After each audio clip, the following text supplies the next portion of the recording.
All right, I want to start by giving all glory, honor, and praise to Yahweh, Bahashim, Yahushua, Bahashim, Rikakwadash, the bonus to the elders and the apostles and teachers and wise men of great millstone that I learned from. I want to do a quick lesson going into Zechariah 11 and 5. So let's start with that scripture. This is Zechariah 11 and 5. It says, whose possessors slay them and hold themselves not guilty. And those who possess us now are the enemies of Israel, which starts with who? Esau, Edom, the so-called white man. But these other nations, they rule over us too. You see, the Lord put us at a lower state.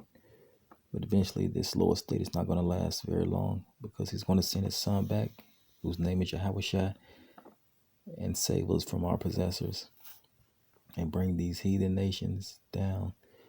Starting with Esau, Edom, the so-called white man, and restoring the kingdom of heaven unto Israel. All right, it says, whose possessors slay them and hold themselves not guilty, and they that sell them. You see, this transatlantic slave trade, and other captivities where these heathens sold Israelites. It says, saying, and it says, they that sell them say, blessed be the Lord, for I am rich, and the own shepherds pity them not. You see, our own shepherds, they don't pity us. He's talking about the leaders of Israel. They don't pity what's happened what's happened to the Israelites. How these enemies of ours slay us, how they rule over us. They don't pity what happens to Jake. You see, how they kill the so-called black man, and hold themselves not guilty. These shepherds don't pity that. You see, they don't seek the Lord. They don't care about their people. All right, so let's play this video. And this is an example of that.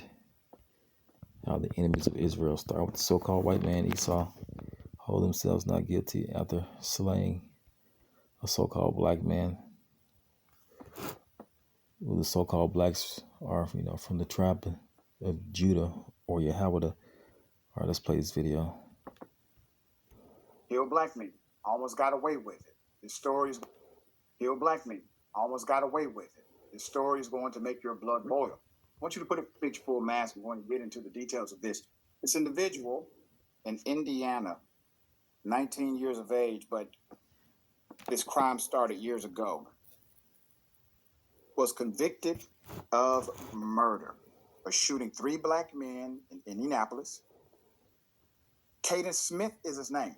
Caden was ruled guilty by a jury on 3 counts of murder, 2 counts of felony murder, and multiple gun, robbery, and drug-related charges. With millions watching and many people though Smith was 16 at the time of the killings, he was tried as an adult and is now awaiting sentencing. In October 2021, Smith persuaded 3 men, Joseph Thomas on the left,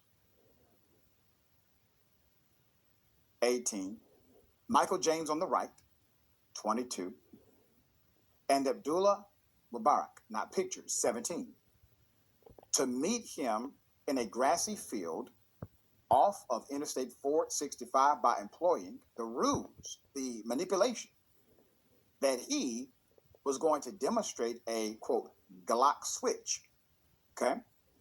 The switch allows a semi-automatic weapon to fire like a machine gun.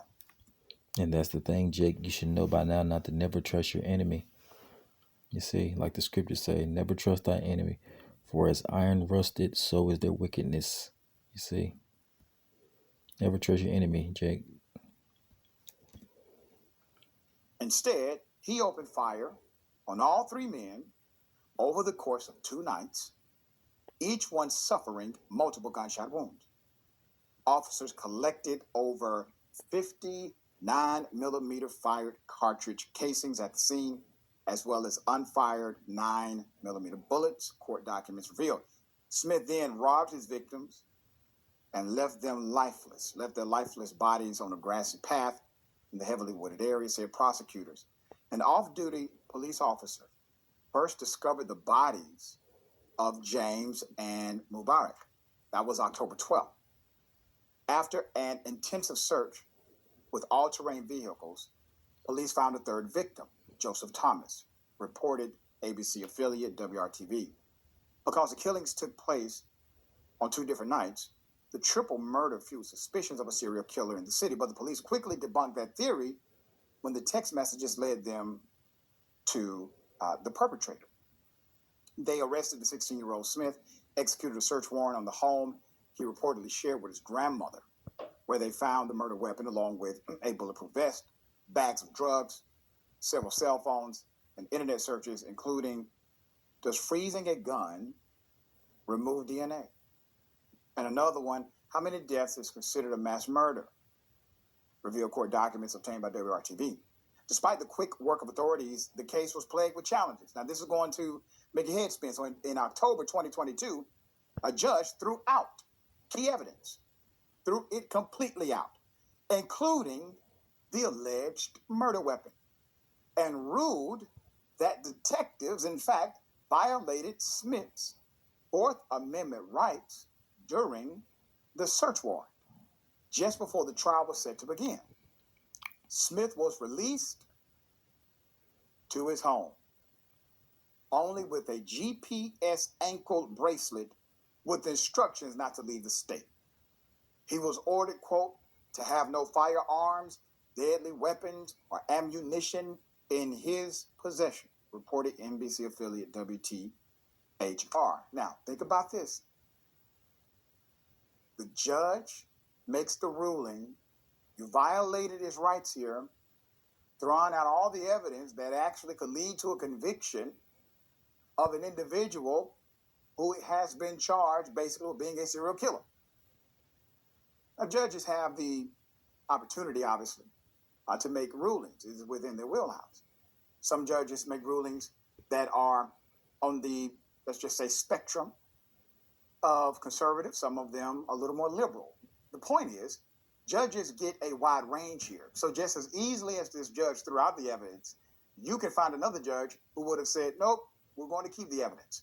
Or there's another opportunity, another bite at the apple, as they would say in court. But not this judge.